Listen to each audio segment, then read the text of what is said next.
Hayi njalo ayijiki uma isinje. Wena amafinkosana. Shintsha nsomo emavula avala emzini amadoda. Nomzana wamazi unqingetshe.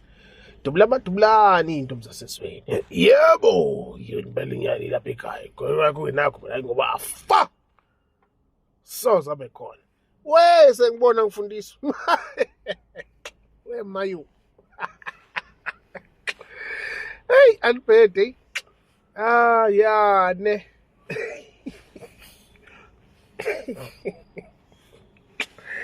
Hey, Nkosi yami. Hey, madoda. Yebo, ngiyeswa. All right. History repeats itself.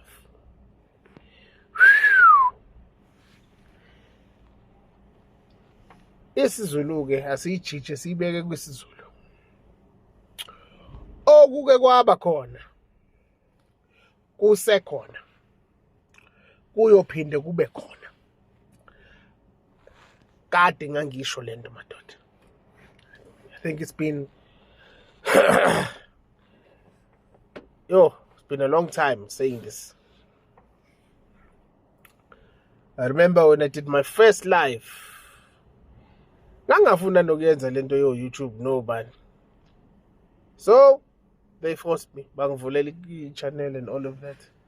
Because I was already teaching before that. I was already doing a lot of stuff. Hey, fun. Anyway, let's get out of that. History repeats itself. Okuwe kwaba khona, kusekhona, kuyohlale kukhona. Mangithi kwakunjalo. Kusenjalo. Yohlezi kunjalo. Yebo. I guess what? Hey, madoda. Azi, we need to look at some stuff, ne? Sibuye ngehlo lobuchule. Right? Ihlo lobuchule.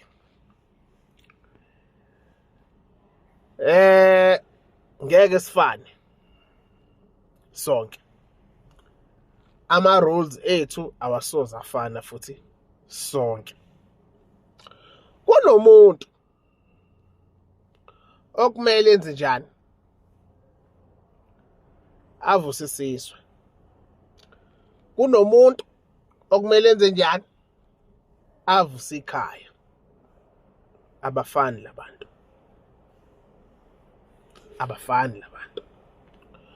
Kunomuntu okumele avuse isigodi. Kunomuntu omele avuse isibongo. Ayifani zonke lezi zinto engishoyo. Ayizwa leyo ndaba. Abantu abaningi banenkinga. Azibona hayi kunjani.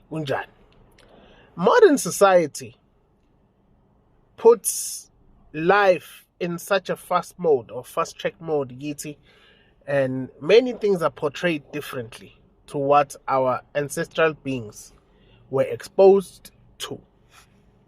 Knowing that our ancestral beings are with us at all times. Abantu abadala bahamba nawe njalo. Yayizwa leyo ndaba. Njalo nje. And lento yeyigodi kusazoke mhlawumbe ngiyihlalele phansi kabusha. Ngeke ngiyichaze futhi kabusha. Kodwa ke futhi angena ugobela wakho, hamba ubuza ugobela wakho. Okwakhe lokho.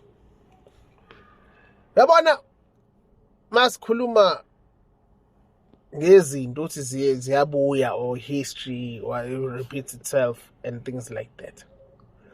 Yazi kinemndeni la. Imndeni ekhona. Mawuthi uhlala uyahlaziya. Ikhaya lishabalele. Ngiyakubona lelo kushaya ubuthi lo nje ubizwa ngani lo musa engikhohliwe. Lo uyabona lento yemithi nani ukuthi hayi kushabalala izinto kanjani. I see all of that, ne? Yabona nalento abahambe bethimisela emgodini and I see all of that stuff, ne? Ngiyakubona konke lokho. Right? Kunemndeni la iy'nkinga zabo zaqala emandulo, zangalungiswa, zawela kokhokho balezi iy'ngane ey'phila manje, zawela kogogo nomkhulu babo, zawela kubazali babo, zawela kubona, nabo sey'sele bona sey'shaqe bona lezi zinto-ke sey'funa ngisho nokushaqa nenzalo yabo. Ayizwa leyo nto? Ngiyakubona lokho. Phinde kuba khona iy'nhlanhla-ke, ngiyabona-ke nabanye baba ney'nhlanhla kwasha kwacima kwavutha. Le nto ifana futhi nemisebenzi. Eminye imizi iyenzeka le nto ukuthi sithi mhlampe khona umuntu osebenza abantu athule, bese kuthiwa wakhe sekukhethwa omunye ozoqhubeka noma azoqedelela. Kuyenzeka, that is possible. Kuyenzeka futhi ukuthi mathiwa lo muntu okhethiwe la akumelanga futhi asizwe ngoba thina into esiyiphethe akuyona yanomba. Iyenzeka futhi naleyo nto. Ngayibona leyo ndaba. Ingakho ngikutshela ukuthi umuntu mayethu nezinto zasemanzini kanjani uyilaphelani iy'londa. Sifuna ukwazi iy'londa kogogo zilashelani. Ngoba phela there is a difference between the spiritual and the physical. And ukuthi kuhlangana kanjani akahamba yobuza ugobela wakhe umuntu, mina ngiyena ugobela wakhe angazi. Yabona masikhuluma lezi zinto size sihambe sijule, size sifike kwisimo somndeni okanye leso sibongo okanye lelo ziko. Asiye kulelo ziko, kuyiziko lomnotho, iziko lalo mndeni loyo. Yayibona leyo nto? Uyazi ukuthi kunemndeni la engamelanga khona. Ngiyakubona lokho okuhlaba ukuthi akumelanga kuhlatshwe ngoba isimo sasokhaya, wakulelo khaya kwaba khona utho eyenzeka kuye noma wahamba ngendlela engalunganga. Abanye phela kuqala babebulawa, there was also an unnatural death before kufika belungu nemmese ukuthi kumele sigwazane nantoni yonke leyo nto nani. Nathi we used to do things our own way. Yayibona leyo nto? Abanye abantu, just a simple example, umuntu ofike asithi kunomsebenzi agwazwe inkomo afe. That's an unnatural death. That's an unnatural death. Yayizwa leyo ndaba? And these things happened emandulo. So it's very important to do your research, uzibone ukuthi zimi kanjani, ngoba ngeke ufane nami, ngeke ufane nalo uhlethuze wami, nalo yamfowethu, nalo bani, nami ngeke ngifane nawe. Yayizwa leyo nto? Hayi, anginishiye la, niphile njalo niyazwa. Tata.